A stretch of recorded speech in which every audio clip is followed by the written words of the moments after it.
Alright, hello everybody. This video is going to just be a quick overview of a few of the tools in Autocad or commands in Autocad that I think are probably some of the most used ones. I think I'll make another video that talks about the CTB file and some of the template stuff that I've given you. But for right now, I think this is kind of this is maybe more critical or maybe kind of more information that you want to know just to get started on AutoCAD right away. So I'll try to keep this somewhat short. I guess you guys can see the time. As I'm speaking right now, I don't know how long this is going to take, but I want to give you guys enough information to get started.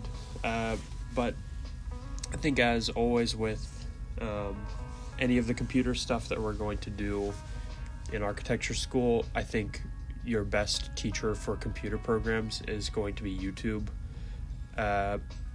which maybe sounds like a cop-out, but keep in mind, I think I and your other faculty are not computer teachers. We are architecture professors, and we want to use our studio time and use the opportunities we have to teach you things, to teach you stuff about architecture.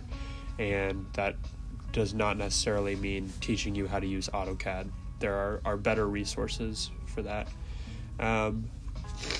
which is another way of me saying, yeah, the people on YouTube are better at using AutoCAD than I am. So try to find yourself some people that you trust on YouTube. Maybe I'll try to go find some stuff and drop some links for you guys, but the computer stuff is really self-taught, self-led. You're going to run into issues as you start using these programs, and you will be responsible for figuring out ways to solve them. And YouTube, Reddit, Google, ChatGPT are great resources for that. I would use ChatGPT, honestly. It's pretty good for AutoCAD help. So, some kind of just basic overview of AutoCAD, kind of what we have in front of us. So you will open AutoCAD, and this is probably what you'll be presented with. I just opened AutoCAD. I haven't opened this for a while. This is the brand new version, 2025, as you can see up there in the corner. AutoCAD 2025. So if you downloaded the latest version, this is what you should have. This is probably what it will open up as. Not sure if mine looks a little different because it's on Mac from PC, but the program itself should be 99.999% the same. And for some of these basic things that we're drawing, I really don't expect it to matter much. Okay, so basic layout of the thing. I think you open it up, and on the left-hand side here, you're going to see two tabs, drafting and modeling. Drafting, you guessed it, is for most of your kind of drafting tools. So things like drawing a line, drawing a circle, drawing a rectangle, some of the curves, doing some offset type stuff. Those basic kind of line or shapes are at the top there. You've got your hatching, to fill in with color, which I would not do in AutoCAD. I would do in Illustrator. We'll get to that. Block instances and kind of pre-made things. We won't be using much of that. This modify tab, this is definitely something I'm going to talk about in this video. I think besides the drawing tab, the modify tab is probably the most tools you'll use. Text won't do much of that. Dimensioning won't do much of that, and really the rest of this stuff we won't do much of. You might have, when you open it up, it might have been on this modeling tab. This is for more three-dimensional stuff. We are going to do all of our three-dimensional stuff in Rhino. We will never do three-dimensional stuff in AutoCAD. It's clumsy. That's not what it's built for. So if you come in on the modeling tab, just switch it straight over to drafting. And this is probably where you will live. Let's see, up at the top here, we've got just some kind of basic commands like your open and save, a new document, your undo, redo, your print buttons. There's probably like import and export. I guess basic kind of pan and zoom tools. I don't know, you probably won't click any of these buttons ever, to be honest. Besides maybe that, save and open and stuff like that. But and then as we move over to the right hand side of the window, we've got our layers tab. This will kind of be a panel that you use quite a bit. AutoCAD, much like Photoshop or Illustrator, is all about layers. You use layers to kind of differentiate between things like, say, doors and windows and floors and different types of walls, or basically anything you want to give a different line weight or you want to identify as a separate element. You're going to put it on a layer. I was very bad at using layers when I was in school, and so basically I would end up drawing every single thing on this one default layer, and that I would not recommend that. That really makes your life easy while you're drawing, and it makes your life really, really, really difficult once it's time to make the finished product of a drawing, which means like exporting it to Illustrator and kind of fixing line weights and adding color and really touching up a drawing. Your life gets really difficult if you just draw everything in that 0 layer. So learn to utilize your layer tab. All these buttons up here, you can just hover, which is a tip for the entire program. Any button in here you can just hover over and it will tell you exactly what the button is for. Previous layer, isolate layer, unisolate, freeze.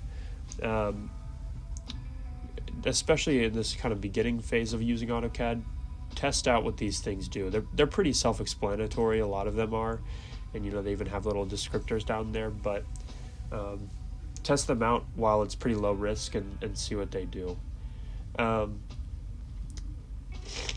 You got an easy way to switch through, because I don't have any layers right now. I'm not be able to switch through any layers, but easy tab to pull down to switch through layers, and then your layer states.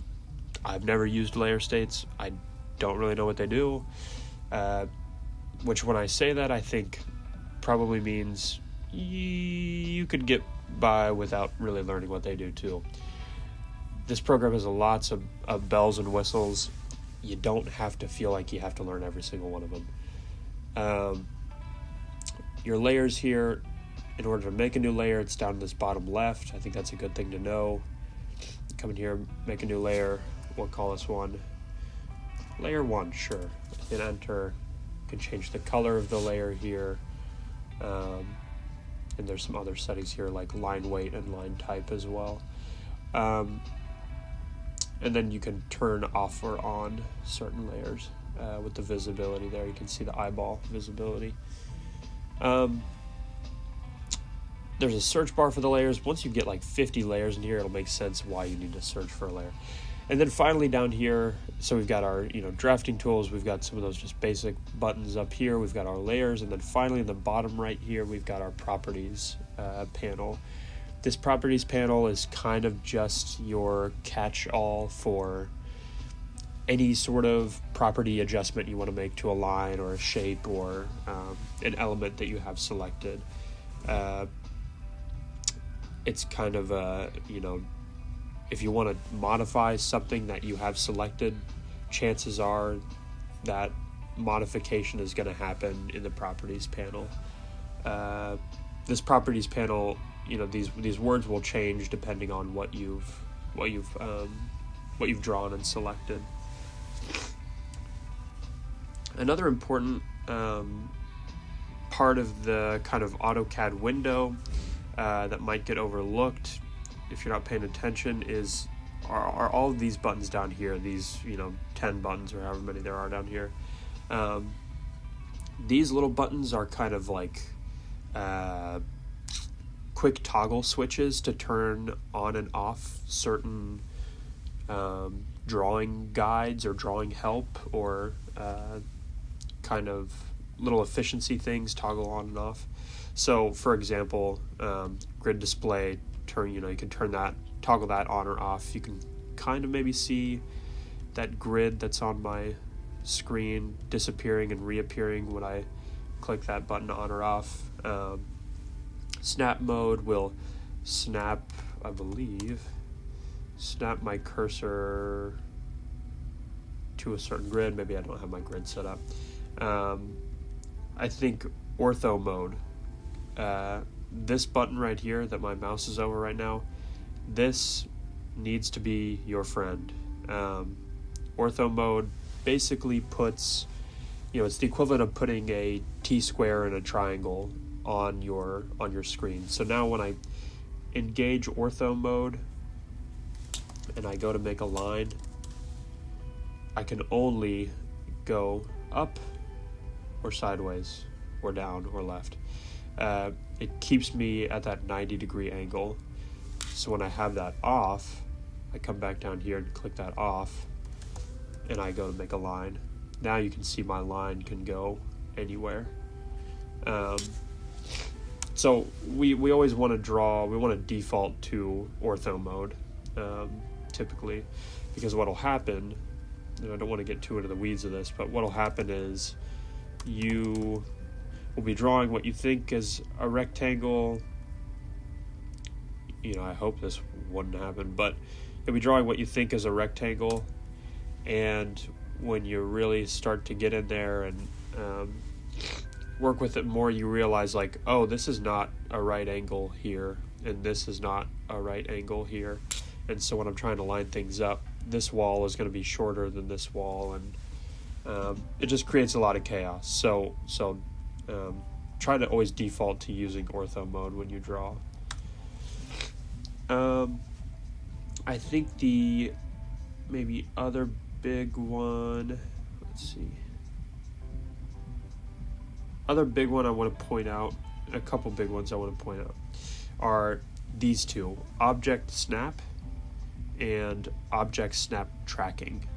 So what object snap is, I mean, from the name of the thing, you can probably turn ortho on. From the name of the thing, you probably guess what it is. It basically allows you to see how when I make a line, it will kind of highlight in that green box the corner of the thing, and it'll snap. It'll snap to that corner and let me know, okay, you're on it. That is object snap. That's what object snap does, is it snaps to things like corners.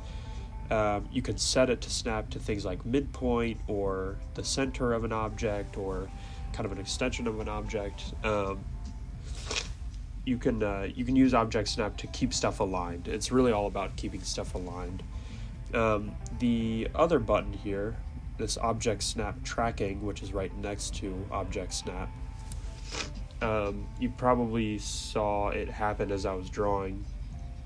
It will identify, an object snap point, and then when you kind of drag your mouse down on in line with that object that you snapped onto, it will tell you, hey, this is directly below that point, or directly above that point. So that object snap is helpful in cases like this where I want to make I made this perfect rectangle, I want to make this a perfect kind of square. Instead of coming in here and trying to turn them off, trying to kind of say, without both of those on, I'm in here and I'm like, it's like right there, okay, like that, and now I'm, way off. Okay, I want to put it right on this line, right there, and then you zoom in, you realize, you're a little short there. Drawing with the object snap and object tracking, I would always draw with those on. Yes, so I'll show you real quick how to kind of assign things to a layer. So well, hold on, let me finish kind of going around the thing. You've probably noticed, so these are those toggle switches. You've probably noticed that I have been, to draw these shapes, I've been typing stuff in, not necessarily coming over here and clicking on things. You can come over here and click on things. I can click on a line and start to draw lines that way. But I think the quicker and more efficient and maybe more professional way, the way that 99% of people use this program in the field of architecture and in engineering and everything, is you type stuff in. You know your commands and you type it in. So I just typed in line. You see it pop up here. Just use my keyboard, type in line, and then you hit enter. And now I've got my line. So I think get used to using the type commands, which of course requires you to kind of figure out what these things are called. Here's a hint. I think most of the commands are pretty intuitively named. So if I want to draw a line, I type in line, right? If I wanted to, let's say I wanted to draw a rectangle, what do you think I would type in? Probably rectangle. Sweet, and now I've got a rectangle. If I wanted to draw a circle, you would think I'd probably type in circle. Okay. Let's see. I think, another thing. So really technically, if you wanted to like come down here and type it in, this is where that text command is going. That's what this little panel is for, I guess, is my point I'm trying to get at, is this is where the text prompt technically goes in. But as you can see, I've been doing this whole time, you just really can type it in wherever you're at. So yeah, that's what that thing is for. Another useful part of this thing is it will sometimes give you kind of options or tips or little, what do I want to call them? Little kind of guidelines or rules or assistance with the tool. So let's say, for instance, I type in circle. When I type in circle and I look down here, it tells me circle. Specify center point for circle or 3p 2p TTR tan radius. So it's saying, can you please specify where the center of the circle is? You can, when you see stuff in brackets, or it says kind of, you can do this or, and then gives you a list of options.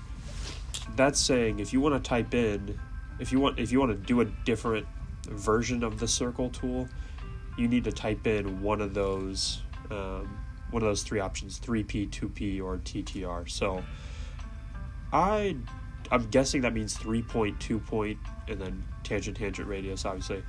So I will type in 2p and we'll see what happens. So now it's saying specify your first endpoint of the circle's diameter. So I'm going to click and give it the first endpoint of the circle's diameter, and then it's looking like give me the second point of the circle's diameter. So I'll click there. So that's different than circle and just the default circle, right? Because the default circle just says click in the center and then give us the radius. Obviously those things are useful at different times, but I guess the point I'm making is do know that down here in this command line, it will give you other options of things to do. Rectangle, specify first corner point, or you can choose to chamfer, you can do elevation, you can do fillet, thickness, or width. So that's probably a three-dimensional rectangle, I suppose. Rectangle. Chamfer. Specifies first chamfer distance. I don't know what's going on here. Okay. So, whatever. Some options pop up in there. My point. Okay. Now, finally, down here in the bottom left, we've got our paper space and model space tabs. So, the model space is where you always want to draw everything. The model space is where you always want to draw stuff. These other tabs, these layout tabs, those are to set up prints. Those are to set up after you draw the thing. You can come in here and you can set up the scale of the paper, tell it how big or small you want your drawing to be, and export this thing as a PDF and get it printed. We'll cover this in another video, but for now, just know, do not ever draw in layout space. Always draw in model space. The reason why is if you draw in paper space, you can't scale it. It becomes a whole mess. You think you're drawing, it will let you think you're drawing on, on top of this drawing or whatever, unless they changed it. But then as soon as you change the scale of that drawing in the background, that drawing in the front that you just drew is actually not attached to that drawing in the model space at all. If that's confusing, sorry, but just know, do not ever draw in the layout space. Always make sure you're in the model tab. They make it pretty obvious to tell you're not in the model layout because it kind of changes colors. Okay, let's see, we're at kind of 20 minutes. So let me just wrap this video up by giving you a few basic commands. I think commands that you're probably going to use quite a bit. So full transparency, I used Autocad for about 4 years in high school, which was 40-50 years ago for me now. And I learned maybe 15 commands. That's probably overestimating it. Maybe 10 commands. Got through my entire high school experience with those maybe 10 commands. Have lived my entire life without using any more than those 10 commands. And I draw things in AutoCAD just fine. I think you have to understand, an important thing for a beginning architecture student to understand about all of these programs, and this does not just mean AutoCAD, this means Photoshop, Illustrator, everything, is that you are never going to learn what every single button does. You are never going to learn how to use every single thing. There's probably going to be quicker ways to do the things that you want to do that you are not going to know. You're not going to find out how to do them quicker because you are going to learn your 10 or 15 commands. You're going to kind of chunk your way through the thing, and that is okay because you still know how to use the program to do what you need it to do. I guess I say that to say, take that pressure off of yourself. Don't feel like you have to, by the end of this quarter, master every single button on this entire thing and understand what's going on in every single one of these sub-menus and stuff. You don't have to. So with that being said, I just want to give you a few of the kind of very basic commands that I bet you can draw 95% of the things you need to draw with these very few commands. So I would probably get out a pencil if you aren't writing anything down already. Write these commands down. So first one, I've already talked about it. Line. To go to the line command, you just type in L-I-N-E, line. To do a line, you click, and then once you click once, it'll give the option to tell it how long the thing needs to be. Let me actually cover this first. First command you need to always do in every single AutoCAD drawing you open: units. You always need to change your units to architectural. Always need to change to architectural. You can put your precision at 1/32. I wouldn't go any coarser than 1/8. I'd usually go to 32nd. Change architectural. Change it to 1/16 or 1/32. Don't worry about any of this stuff. Okay. Units. That was units. Not unites. Units. Okay, now line. The reason we changed that to architectural is because it's usually default to decimal, and it's hard to tell if you're drawing in inches or in feet, or what is 1/8 of an inch in decimal. That takes a second to think about. Why don't we just type in 1/8 of an inch? Architects use the architectural dimensioning style. Get used to using this. It's also what Rhino defaults to. So get used to using the architectural style. It will make your life easier. It's what tape measures read out as. So anyway, once you change that to architectural, you type in line, and you're going to specify that first point, and it's going to give you an option, say, hey, how long is this line? I'm going to type in 25 feet and 4 inches. That's 25 with an apostrophe, dash 4 with a quote mark. You should know this convention from drafting last year. The inches are the kind of quotation mark, and the feet are the just single apostrophe. So there's my dimension, and I'm just going to hit enter. I'm not going to click. I'm not clicking. I'm going to type that in and press enter. Okay. And I'll press enter again to, what did I say?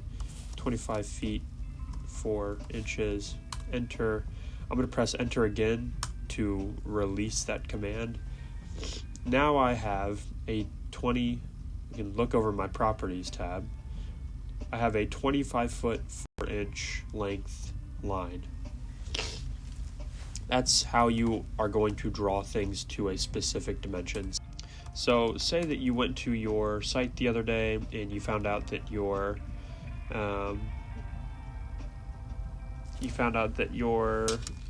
site is 88 feet 3 1/8 of an inch, 1-8 of an inch. That is how you would type that in. 88 feet 3-1/8 of an inch. And you found out that it was 43 feet 7 1. Let's go 3/16. Whoa. 3/16 of an inch wide. So now that we have our ortho tracking stuff on, we know that that's going to be the exact same length. Hit enter to exit out of the command. I'm going to move this over to the side a little bit. So now I have that kind of site drawn out. That is the exact kind of square footage of the thing. In fact, it might. Can I do area? I can. Specify first corner point. Specify next corner point. So, area. Oh, to bring a command right back up without having to type it in again, if you just push enter again, it will just bring up the last command you used. So I typed in area just a second ago. I haven't typed any other command in yet, but my cursor is just free willy right now.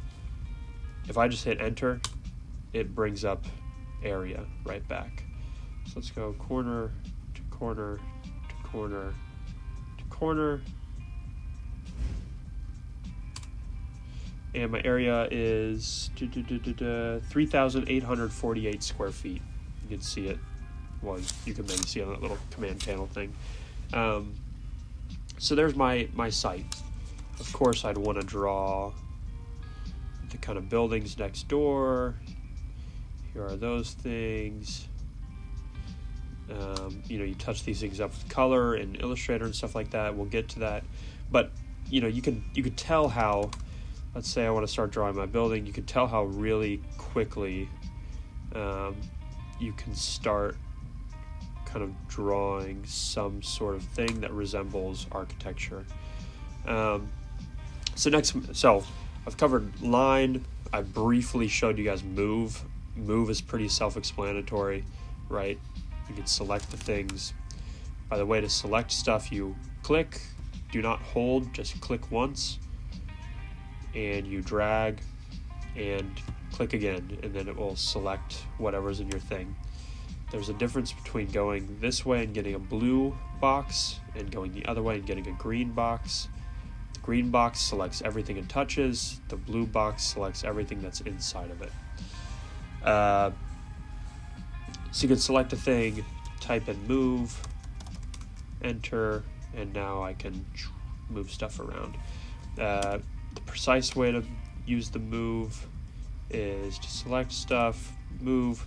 Say I want to align these corners, you can drag from the specific corner of a thing to a specific corner of a thing.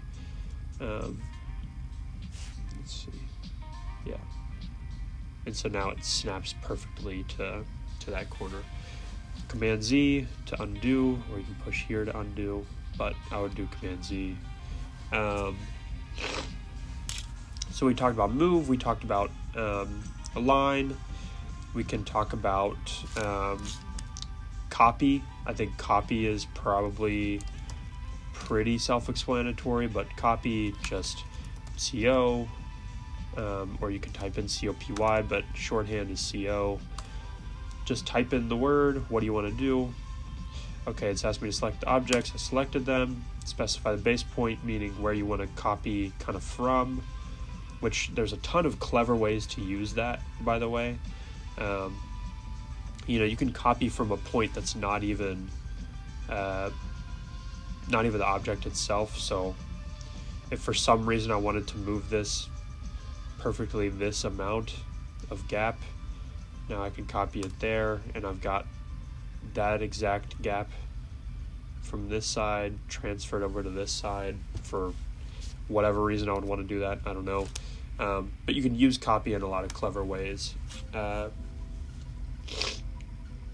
let's see, next I want to show you guys the offset tool. So I've kind of drawn this line here that kind of presupposes some sort of wall, maybe.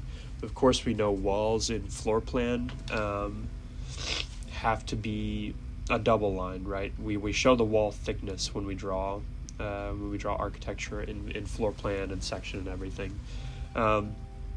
So one way that we could do this would be to kind of just come in here and say, let's make a 1 foot thick wall, 1 foot thick. Okay, cool. But we starts to get a little clumsy as soon as we start saying, like, okay, how long is this until it hits that wall? I said that was like 8 feet or something. I'll just do it like that for right now, and I guess it's kind of like that. No, this is the wrong way to do that, because this is now an imprecise wall. You haven't drawn that to an actual perfect dimension. It's imprecise, and it's also just, it takes too long to do that anyway.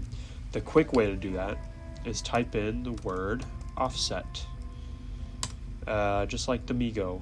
And you want to, so of course, like I've been saying, it's telling you kind of on your cursor and down here in this dialog box, it's wanting you to specify the offset distance. So I want to specify how far I want the thing to offset. So I'm going to do 1 foot thick walls. So I'm going to say that I want it to offset 1 foot, hit enter, and it's saying, tell me the objects that you want to offset. So I'm going to say this one, And then as soon as I start flipping my mouse either kind of on the bottom or above it, as you can see here, it's saying, which side do you want me to put a line on? I'm putting it 1 foot away from it on either side you go. I'll say I want it on the inside. It's still saying, hey, do you want even more? Yes, I do want even more. Thank you for asking. And you can go around and offset this entire thing. And just like that, we've got perfectly set 1 foot thick walls on our building. Of course, you can come in here, kind of clean up these little gaps. And yeah, now we have a 1 foot thick kind of wall thing, piece of architecture on our site. So that's offset. Offset is very useful to kind of perfectly copy lines a specific distance. Typically most useful for walls. I think you're going to use offset to make most of your walls. So the problem with this is that now we have these little crisscrossies in the corners which look really ugly, and you would get marked down if you leave these things on here, which leads me to the next command, which is trim. I think, really I don't know if I'm going to tell you guys any more commands, because I think line, move, copy, offset, and trim, that's 5. Those 5 commands, you could you could draw 95% of stuff you need to draw. I really think so. So let's look at the trim command. Trim, T-R-I-M. The way I was taught, let's see if this command still exists. This was 10 years ago. The way I was taught to do trim is TR, enter, enter. And when you do TR, enter, enter, it just fast tracks you to tell me the line you want to get rid of, and I'll get rid of it. The trim tool works not by just kind of deleting the entire line, but it identifies where lines cross each other, and it says I'll get rid of the kind of the hangover part, the hangy over bit. So, if I scroll over this line, it's saying, okay, I'll delete that line from this intersection to this intersection. Obviously we wouldn't want to do that, but so I can go here, trim that out, trim, and trim these two. So now I have a pretty cleaned up kind of, and then I'll hit enter to get rid of the command. Now we have a pretty cleaned up, I guess, wall here.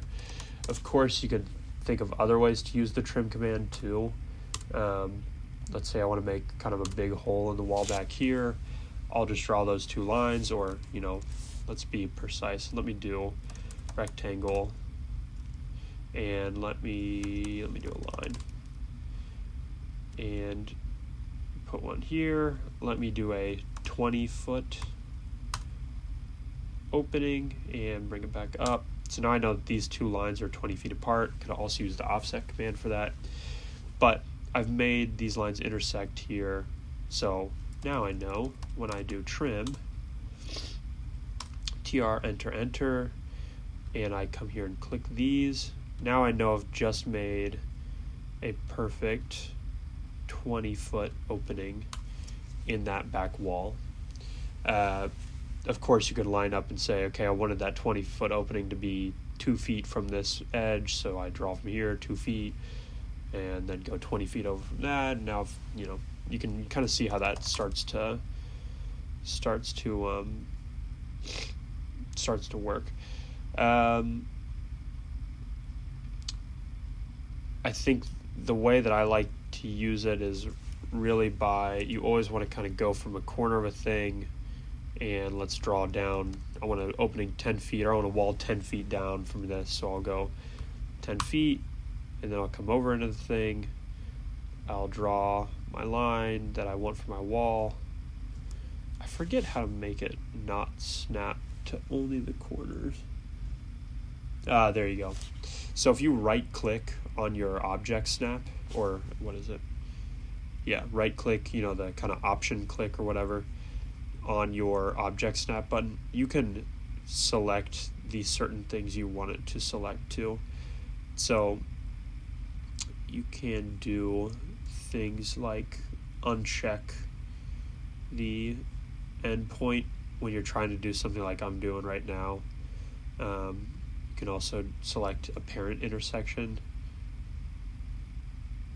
and get it to kind of snap to not the endpoint of the wall.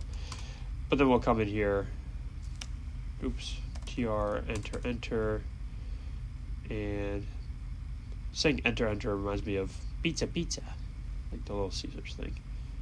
Pizza. Yeah, pizza. And now we've got a big fat wall right in the middle of our building. So those commands, I think, line, copy, move, offset, and trim. Just get comfortable using those 5. I bet you can do most of the stuff. Let's see, where am I at? God, 45 minutes. I really not mean to do it that long. This always happens. I hope this was helpful. I hope somebody endured through this thing. I think last year when I did the drafting thing, people were listening to me at 2 times speed, which is kind of funny. I feel like I don't talk that slow, but maybe I do. I hope this was helpful. I hope that you guys enjoy using AutoCAD. I think a lot of the things we learn in AutoCAD we'll start to learn in Rhino later. Or start to use in Rhino later. So, yeah. I think that about does it for this video. Again, I want to remind you one more time at the end of this thing. Use AutoCAD or use YouTube to help you. Use ChatGPT to help you. I really think ChatGPT is a pretty invaluable tool for architects, and I think it can help you learn some programs because it has a pretty good understanding of what AutoCAD is and what, how to problem solve things. I've asked ChatGPT for help with AutoCAD before, and especially if you send it a screenshot of what's going on, it's pretty dang good at figuring out what you need to do to fix stuff. So use your resources to help you learn AutoCAD. This video is about as much AutoCAD help as you're going to get. The class last year basically got the same exact thing, and they turned into kind of monsters with the computer. So it's very doable. You've got to put the time in. You've got to put the work into figuring out these softwares, and you'll be very successful. And the good thing is that you will learn it your way. You will learn it the way that you want to learn it. Just takes a little bit of investment in yourself. So that is all. Thank you for watching, maybe at 2 times speed. Maybe this is only a 20-minute video for you. But, yeah. Bye.